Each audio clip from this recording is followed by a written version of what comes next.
Oi pessoal, tudo bem? No vídeo de hoje então a gente conversa sobre Mulheres Extraordinárias de Charlotte Gordon.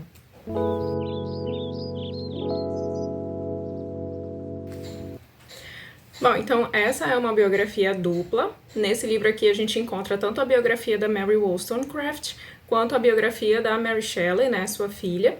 Ela foi escrita de forma que nós temos capítulos intercalados, né, um capítulo de cada autora, mas a maneira que funcionou melhor para mim, que foi como eu fiz da metade para frente da leitura, foi ler primeiro uma autora, né, pulando um capítulo, e depois voltar e ler os capítulos da segunda autora, né. São realmente mulheres extraordinárias. Esse título aqui, ele não nos leva a nenhum engano, né? Eu, particularmente, não conhecia muito da história de nenhuma das duas, né? Sabia que Mary Wollstonecraft era famosa por ter escrito este livro aqui, né? Que foi, digamos assim, o início de um pensamento de direitos femininos, né? A gente ainda não pode usar, assim, a palavra feminismo, porque na época que a Mary Wollstonecraft escreveu esse livro aqui, não existia ainda esse termo, né? Então ele foi cunhado depois. E da Mary Shelley, que eu sabia, era da autoria de Frankenstein, que ela era casada com Percy Shelley, né? Que era um poeta famoso ali na época. Mas essa bio aqui, ela trouxe informações muito importantes a respeito da história dessas duas mulheres, que de fato são extraordinárias, são muito além do seu tempo, principalmente a Mary Wollstonecraft, assim que ganhou meu coração, sabe? Então vamos lá. Aqui a gente começa com a história da Mary Wollstonecraft, e aí nós vamos acompanhando o seu desenvolvimento, né? Nós tomamos conhecimento, assim, dos seus anos de juventude, né, o que ela precisou fazer quando ainda era jovem. Ela presenciou coisas na infância, assim, que moldaram um pouco essa luta dela, né, por direitos para as mulheres.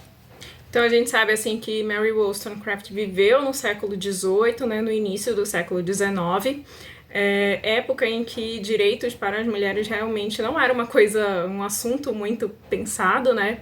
Então, esse livro aqui eu achei sensacional por ele trazer essa contextualização histórica, né? Não é só uma biografia, mas traz também todos os fatos que entrelaçam os acontecimentos das vidas de ambas as autoras, né? Ter esse contexto, assim, ajudou muito a entender as motivações das autoras, né?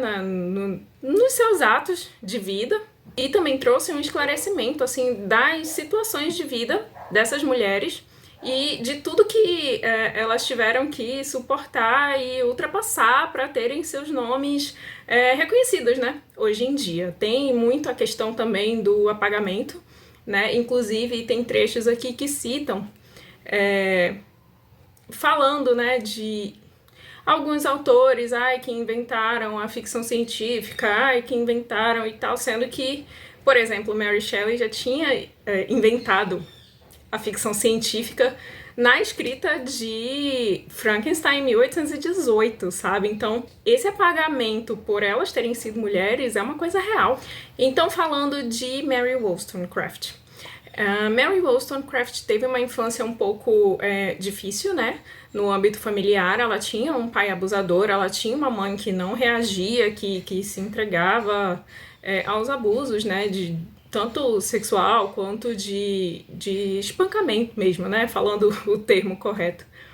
E ela presenciou isso na infância, o que deu, assim, uma base para ela entender o tamanho da injustiça, né? Da situação feminina no século ali, 18, início do século 19, foi quando ela nasceu e viveu, né?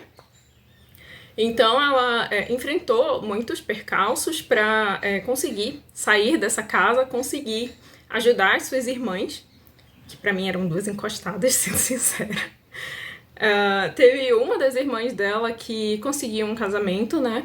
Só que esse marido também era um abusador. Ela encontra a irmã dela numa situação, assim, muito difícil, tanto fisicamente quanto psicologicamente. Ela tira essa irmã daquela casa e ajuda ela a encontrar um emprego.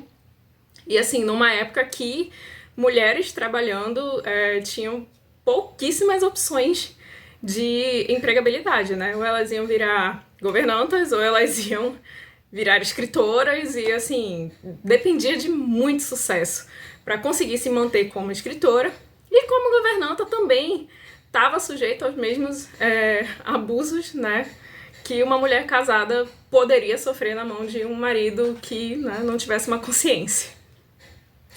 As leis, inclusive, da época apoiavam esse comportamento masculino, né, assim, o estupro marital era uma coisa permitida, né, então, assim, existem casos aqui contados do marido trancar a esposa num armário e estuprá-la e praticamente matá-la de fome, porque queria dominar essa mulher, entendeu? Então, são coisas que, quando nós somos, né, leitores de romances vitorianos e tudo, a gente não tem, assim, uma noção do tamanho e da quantidade, né, que aquele tipo de coisa acontecia.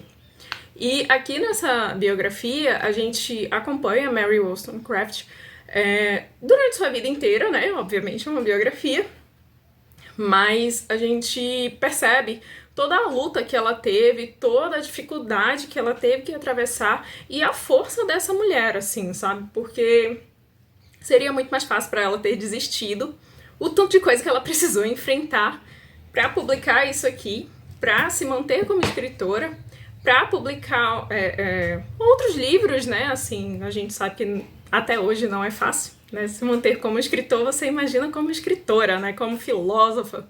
E até que a gente chega ao fim da vida dela, né? Até ao casamento dela com William Godwin, de quem ela engravida, e tem a Mary Shelley, e infelizmente, morre no parto, né? Assim, morre pós-parto, na verdade, né? De febre puerperal.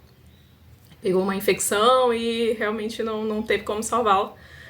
Mas, assim, deu à luz a outra pessoa gigante, né? Outra mulher extraordinária, que já veio com essa carga de filosófica e de escrita nas costas, sabe?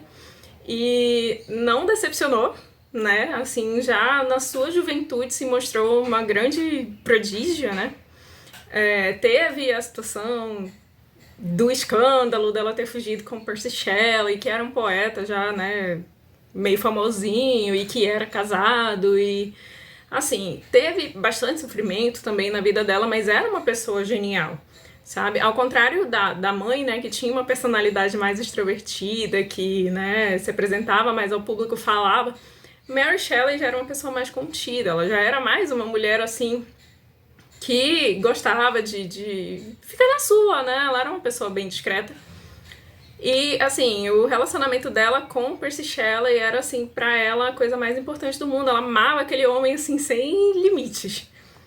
E foi o relacionamento que foi a vida dela, né? Depois que aconteceu dele falecer, ela viveu pra, né, reavivar a memória dele e publicar as coisas que ele não tinha publicado e tudo.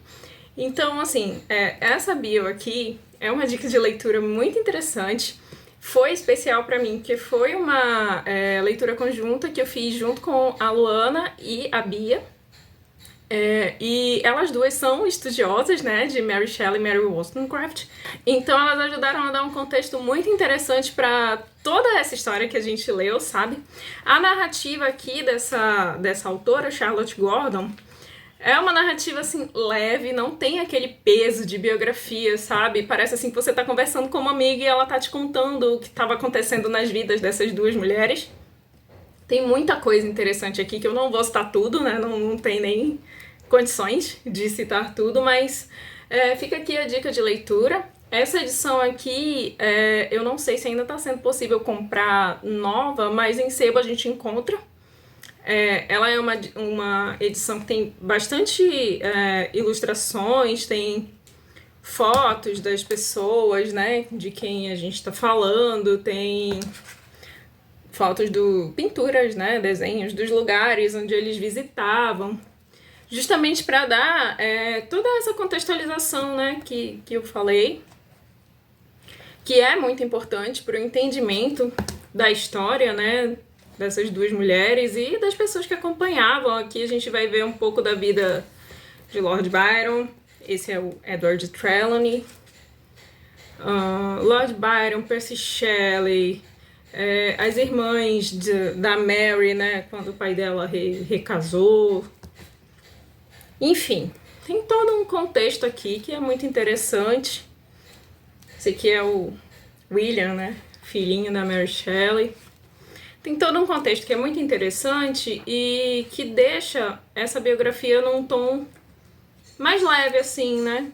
Mais legal da gente ler e acompanhar, certo? Então fica essa dica aqui de leitura para vocês. Se vocês tiverem interesse, né, na concepção desse pensamento sobre direitos femininos, isso aqui é uma boa base para esse início, que é o que eu tô fazendo. E fica também o convite para a leitura conjunta das meninas, que o próximo livro que nós vamos ler é o Reivindicação dos Direitos das Mulheres, né, a publicação mais famosa da Mary. E vai começar em janeiro, então se vocês tiverem interesse de participar é gratuito. E eu vou deixar o link das meninas especificado aqui, o link do Instagram, certo?